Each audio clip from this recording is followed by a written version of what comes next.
Hi, it's Allison Maslan. Welcome to Allie and You. I am a serial entrepreneur and business expert, and we are going to be talking about the brain today and how you can wire your brain for high performance, which we need as an entrepreneur, right? So you can feel better, have more energy, be inspired on a daily basis.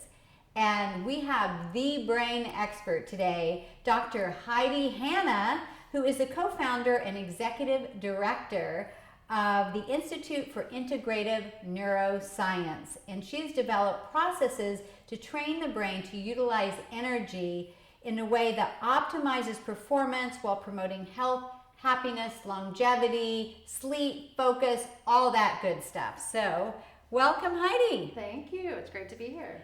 Yeah, I am so fascinated with all of this because, we kind of take our brain for granted a little bit. Absolutely. I think, we're just we're operating on autopilot, which is probably not a good thing. But, I read your book, The Sharp Solution, and cover to cover, and I just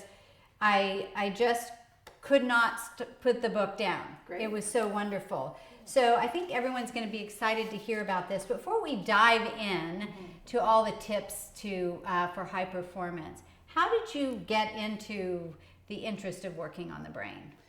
So my story started very young, actually. So around the age of 12, I was diagnosed with depression and anxiety disorder. And I really believed that I had a broken brain. So I went my whole life kind of trying to put Band-Aids on it with different medications and different coping strategies that really weren't very helpful for me.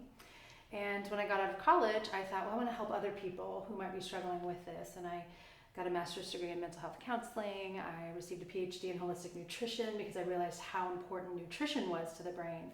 And it really was only about a decade or so ago that all of these exciting things were happening in neuroplasticity. And I really started to grasp how much control we have over the brain we choose to have, that you could actually make a choice every day. Just like picking up a set of glasses and the lens that you're going to wear, that we could actually do things to reshape the way that our brain operates. So in a lot of ways, it came from my struggle to getting to the point, and even still today, I find myself kind of taking a step back sometimes and thinking, how is my brain processing this information, and am I really using this valuable resource to my benefit instead of just letting it carry me off into autopilot? Right, which is what most people do. Yeah, well, it's interesting because you wouldn't choose to be depressed, right? Definitely but in not. a sense, in this case, like a lot of people and how they get into things is when something wasn't working, you wanted to fix it. Absolutely. And who would have ever thought that we could actually do something about the brain, that it's actually so radically adaptable?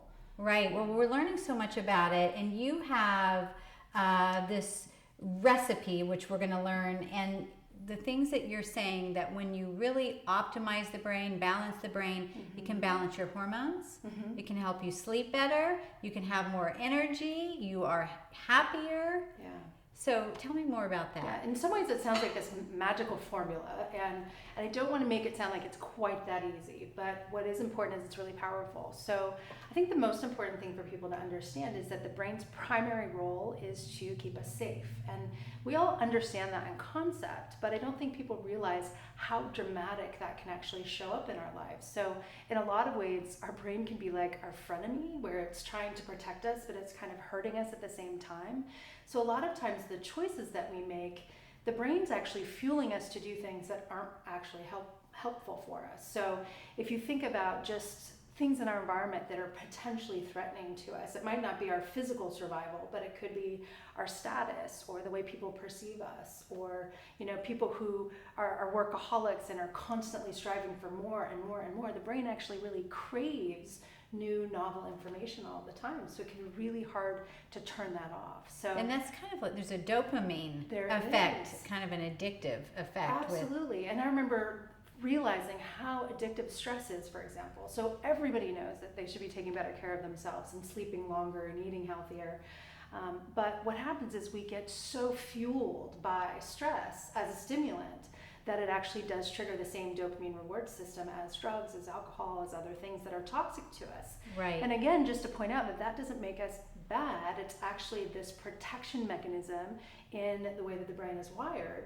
And the more we do it, the harder it is to break those patterns. So we get sucked away into that stress addiction. Yeah, that I found fascinating because really we are wired for that fight or flight, which because, our ancestors were, they had some pretty dangerous things going on, right? So it was there to protect us from predators and things like that, right? Yeah, and there's a huge difference in that acute stress and chronic stress. So again, to just keep adding frameworks for people to understand this a little bit more, acute stress of actually being attacked produces primarily an adrenaline hormone, which stays in our system for a much shorter period of time.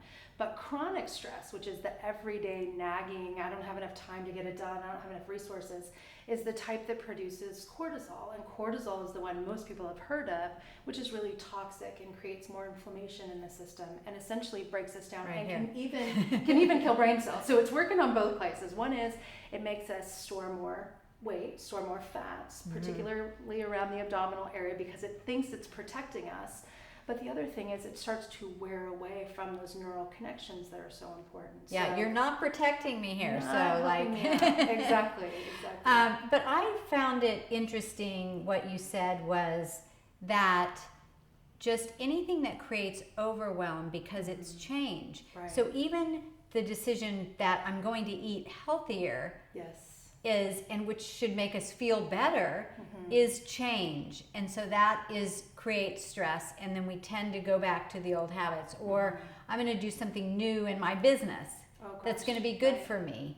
And I'm going to take these action steps, but we really go back to those old unconscious habits, even though they lead us in the wrong or unhealthy direction, because it's what we know and what feels safe. It's what we know, and the brain really craves consistency and patterns, and so anything that's different is seen as a potential threat.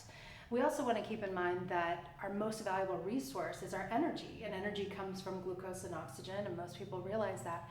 But if for some reason energy is compromised, so we're not getting enough sleep, we're not moving often enough, we're not getting the healthy nutrients that we need, the brain goes back into survival mode. And even eating healthier, which sounds like a good idea, is seen as a potential threat that we're not going to get enough. So that mentality of maybe I'm not going to get enough today. And I always encourage people to think about what's the first thing you think about in the morning. When people wake up, the first thing they usually do is either think, I don't have enough time to get it all done, I've got too much stress, I've got too much to do, or they start checking what they need to do. They check their email, or they check the news, or they surf the internet. Right. And so much of that is actually telling us that you don't have enough, which again puts the brain into this Mine's where's the coffee? Where's the coffee? Which is not necessarily Do we have a bad enough thing. cream? Yeah. Not necessarily a bad thing unless it feels like I don't have, if the mentality, the perspective is I need coffee because I don't have enough energy to get by, that's a negative That's not shift. good. On the other hand, that's a drug addiction in a way. Like I need this stimulant. I need this to wake me up because I'm not enough. But if the perspective is I am so grateful that I have coffee, and I'm going to actually think about what I'm excited about today for just a few minutes before I think about what I have to do. Right. It's those gentle shifts that start to put the brain into a more optimal state. And if we can nudge ourselves, like every hour, just a little bit of a nudge in the right direction, we keep our brain from getting into that chronic overwhelm that most people get stuck in. Have they done studies on, I'm sure they have, on gratitude and what that does for the brain? It's unbelievable. In fact, I work with a group called HeartMath, and there's some incredible training tools available through this program, HeartMath. And one of the things that they've researched is just the feeling of gratitude or positivity or appreciation triggers 1,400 chemical changes in the body. Wow. And again, it's this little shift. I think everybody knows that they should be doing it, but they don't realize how small it needs to be. It could be a 3 to 5 minute intervention, a really mini meditation, or just writing down 3 things you're grateful for. One of the things I love to do is just listen to music. Listen to one song that shifts you in a more optimal state. Right. And now you're going to get more done in less time, which hopefully will allow you to take more breaks and keep recharging your brain. I really feel an energetic shift in my body around music. Yeah. Like instantaneous. Let's talk about sleep. Because I think that we live in a sleep-deprived society. And I know that it's something that I have no problem sleeping. My problem is getting myself over to the bed to go to sleep Right. because I am a night owl. And it is something that I finally accepted. My mom, my daughter, my brother, we could do a conference call at 2 a.m. Wow. You know, just genetically we are wired that way.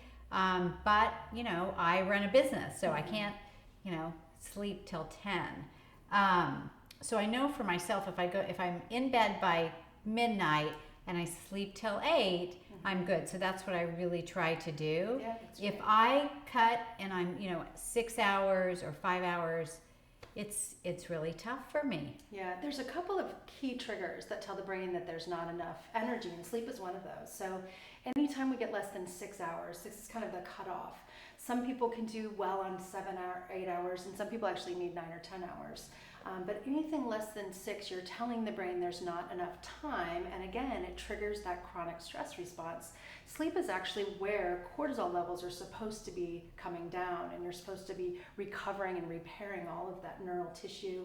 You start to really consolidate memories in the brain. So people wake up and they haven't had enough sleep, feel really groggy. Right. They have that brain fog. There's a reason for that. Again, it goes back to that protection. And another interesting thing to just think about, I'll give you 2 things actually. One is that sleep experts have said that every hour before midnight is worth at least 2 hours after midnight. I have heard that. And it's frustrating for night owls to hear that. And creatives are like that too. They really thrive in kind of the, you know, early morning hours. You know that feeling? My husband and I were just talking about this morning because we both fell asleep after the alarm. And you know how that you get that really deep sleep right before you wake up? Right. Yeah, I don't know what that's about, but maybe it's the same thing, similar to the before midnight thing. It could be, and it's also that it really takes the brain a while to shift into a state where it can sleep effectively. Right. So the other thing I wanted to encourage you to think about is a lot of people who get that second wind at night are actually thriving on stress hormones.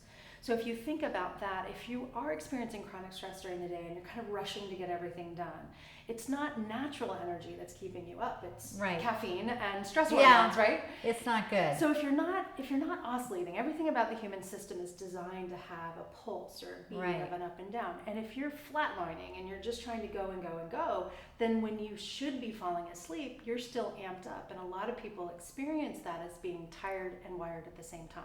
Right. So physically you know you should go to sleep, but mentally you can't get your brain to shut I could down. have a party. My husband is crashing and I'm like, Time to go. Exactly. But I know you're right, and I'm working on that. Now, you talk about, I love this, that the heart is like the CEO of the body and the brain is like the CFO of the body. Right. Very different roles. I run a company. I'm all passion. I'm all like, yeah, let's do it. And then I've got some system people in our business and who are, wait a minute, let's think about this. Does this, you know, and with your brain and your heart, they have to really be in alignment. They really need to be in alignment. And it's funny how, again, they can work against each other if we're not careful. So if you think about the role of a CFO, they're supposed to be looking at the resources available and determining whether or not you have what you need to survive first. And then if you can survive, then where do we want to invest in things that will help us grow? So the brain's really operating that way. If you don't have enough for what you need, it's going to shut down those systems that can pursue reward and can pursue growth and transformation and just say, like, you just got to put out fires all day long. Now, the interesting thing about that is that the heart is actually calling the shots when it comes to things like gratitude and appreciation and slowing down. So it turns out that the autonomic nervous system, the communication between the brain and the body, has 2 different channels. One is the parasympathetic, one's the sympathetic. Most people have heard of this as kind of putting the gas pedal down as your go system, your fight or flight, and then putting the brake on kind of slows down and recharges. Well, it's the brain that gives most of that kind of fight or flight pressure of just, we don't have enough, we got to go, get the heart pumping, get the blood pressure up. But it's the heart that actually, when we connect to what matters most to us, and we do some deep breathing and we do some appreciation exercises, that starts to tell the brain that it's all okay. And so it's just getting those 2 things, getting the passion and the purpose and what matters most to us to effectively communicate and work with the brain that is really wired more to protect us. To protect us. I just think it's so fascinating. And then, multitasking. Right. So, and I know studies that say you're actually getting less done. Yes. But I was a single mom for a long time. So it would be, fixing dinner, doing laundry, writing an email. I mean, I could do it all at the same time, probably with, while driving my car. No, not that. But can you just explain that to a habitual multitasker? What is the best way to go about it? So you did that because you had to. Right. And the brain recognizes that you had to. It's kind of survival mode for you as a single mom and having to do all these things. And I always tell, especially women, that realize we're a little bit more hardwired to be able to multitask because we have a tendency to be wired to caregive. Whether or not we're taking care of children, we have a little bit more, and you can see this in brain patterns, of a tendency to nurture and collaborate, which is a wonderful thing. But it also means that we can be thinking about a million different things at one time, which it's almost like taking your energy, and instead of it being laser focused, it starts to spread out and it dilutes, right? So it's okay, but in order to keep that up, again, it's triggering a stress response, and that's the part that's so chronic and toxic and addictive. So people will say, I know I shouldn't multitask, but you are pulled to it because the brain craves new novel information. So I'm here and I'm with you, and let's say I have a window open, which I consider all technology to the world, whether it's my phone, a computer, whatever it might be. There's a window, my brain can't help but wonder what else might be going on over there. And so if I'm having to mentally multitask between you and this, it is killing brain cells because that chronic cortisol level is up. Right. And you're really not fully focused. It's like when business owners come to me and they say, I'm working on this business and this business and this business. Number one, it's confusing for me because I don't really know what they do. But, and I've run many companies over the years, but I focus on one at a time because it's just like that. You're diluted and nothing really gets your full. Right, and you can multi-prioritize, right? I mean, you can have different things that you're working on, but they just need clear boundaries as to when your brain needs to be thinking about one versus the other. And that's the part I want people to understand, is that multitasking is addictive. It's natural that you crave it. If you're going to change it, you have to train your brain to operate in a different way. And so how you do that is you start taking shorter periods of time and singly focusing on one thing at a time. And it's difficult, just like going to the gym and working out. It's hard to do for a while, but the more you do that, the more that feels normal and comfortable, and the multitasking does not. Yeah. One of the things I love about the gym, and I've been with the same trainer almost 20 years, Marcus, I was there today, and I don't have my phone when I'm working out. It's kind of hard to be running and, lifting weights while you're looking at your phone. And I appreciate just being detached from all technology for that period of time and just really being present. And I think that brings up a great point, which is you can disconnect when you want to, when it matters. Airplane mode works on the ground. I always tell people, switch your phone on airplane mode, and there's something freeing about just knowing the information isn't coming in. Because otherwise, again, it's not that you're a bad person, it's that your brain craves that information and it wants to know what's going on, but by questioning what's going on, studies have shown we spend about 90% of our time somewhere other than right here. So about 50% we're thinking about what's coming, 40% we're thinking about what's past.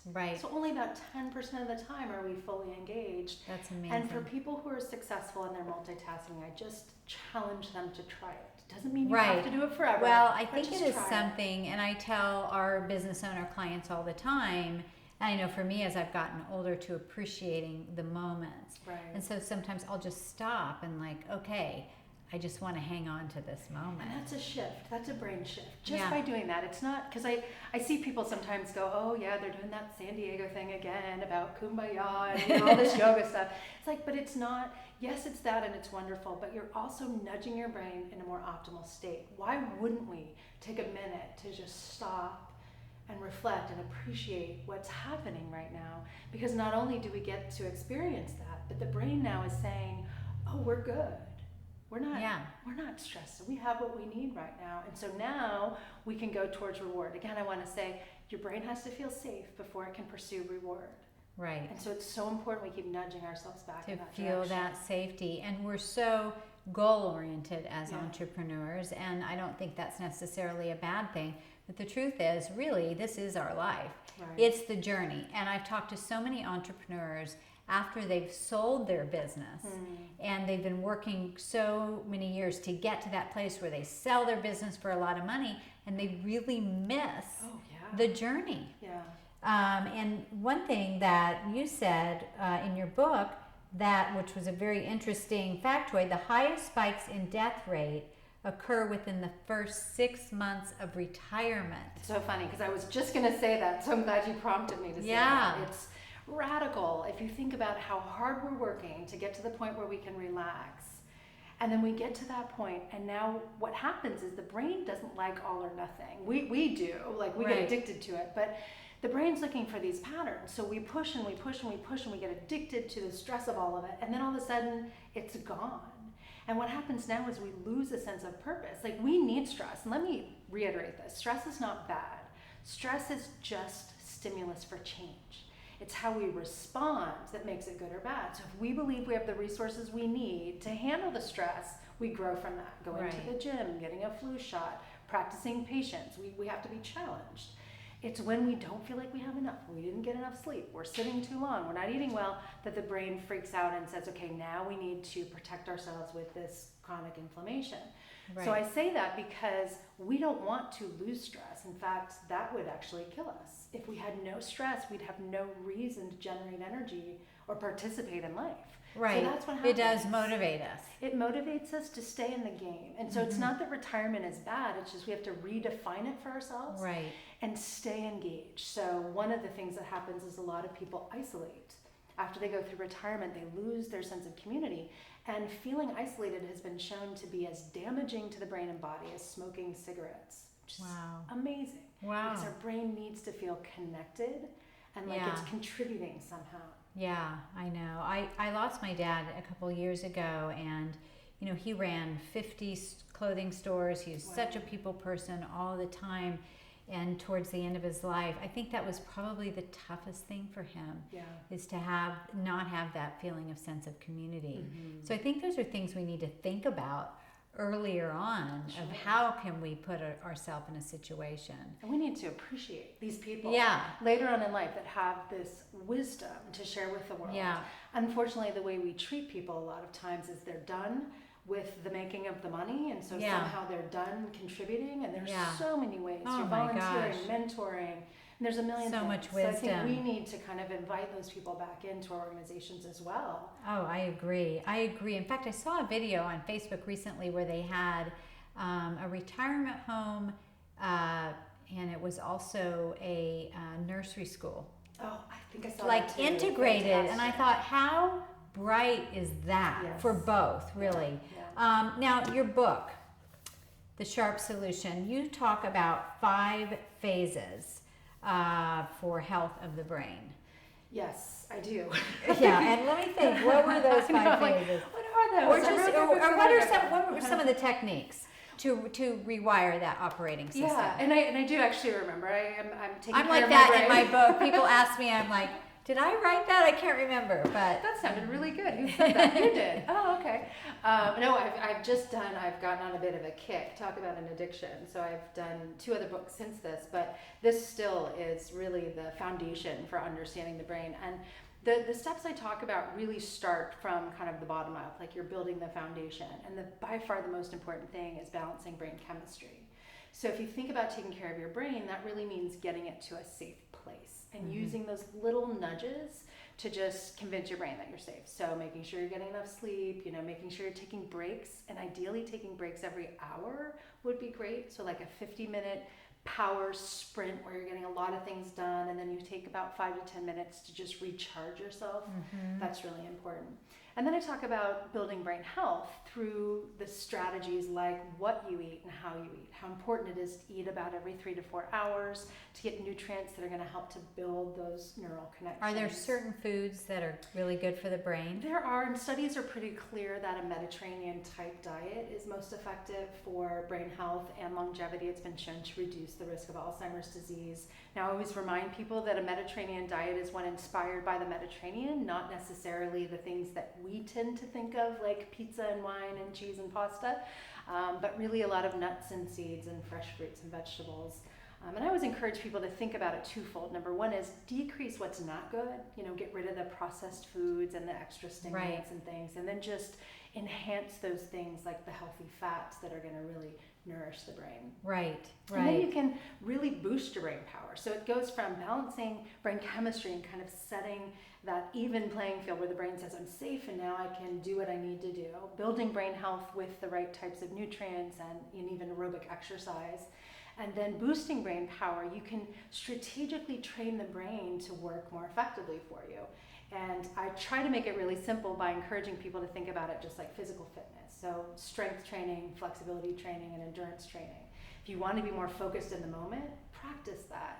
There's tasks, and even on my website, I've got a brain gym where people can practice free games, where they can go on and practice focusing exercises or flexibility exercises, which really have to do with positivity and gratitude and appreciation. Just stop and give it some awareness, Give right? it some awareness. Be in the moment. And then, of course, there are exercises that are on your website. What is your website? So my website is HeidiHanna.com. Okay. And there's a couple of different things. One is that brain gym where you can go in and actually do some of the online games for free that you can try out. I also have another book that I did more recently called Recharge, which goes through 5 critical energy shifts that you can make during the day. And I know we're going to make that available to your so viewers. You're going to give that as a gift to you all. And Recharge, I'm going to read it myself. I read this one, so that's her newest one. And we'll have the link for you, so you can just download that. It just kind of takes you through your day and allows you to be more aware about where you're losing the opportunity to recharge your brain. And I just want to kind of give that framework for everybody, again, of make sure that your brain feels safe, understand that you're addicted to stress and stimulation, and give those little gentle nudges that we all know we should be doing that are going to really help optimize that. Right. Well, I loved it, and I loved reading the book because it gave me an opportunity to just stop and be aware, look at my own patterns. And just as much as I want to grow in business, I really want to keep that high performance and stay healthy and present in the moment so I can enjoy it. Yeah, I think it's a win-win because it should make you better at your business when your brain is working better for you. Yeah, well, that would make sense. And it helps to keep you healthier and happier over time. So good. Well, thanks, Heidi. This was fun. Thank you. Yeah, I appreciate all your knowledge and years of wisdom here. So thank you for being with us on Allie and You. Until next time, step up, step out, elevate yourself because you deserve it. Bye, everybody.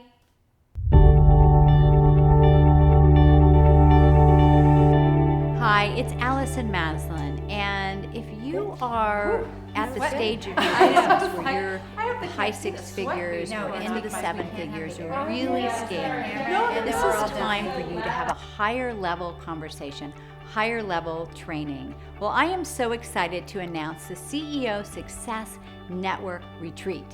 Imagine being on the beach this summer in beautiful San Diego, surrounded by the most dynamic business owners, and getting the new strategy, the new direction that you need, the new game plan to take your business where you are right now to a whole new level. I am so excited to support you in this new level of your business. Apply today, and we'll see you this summer in San Diego.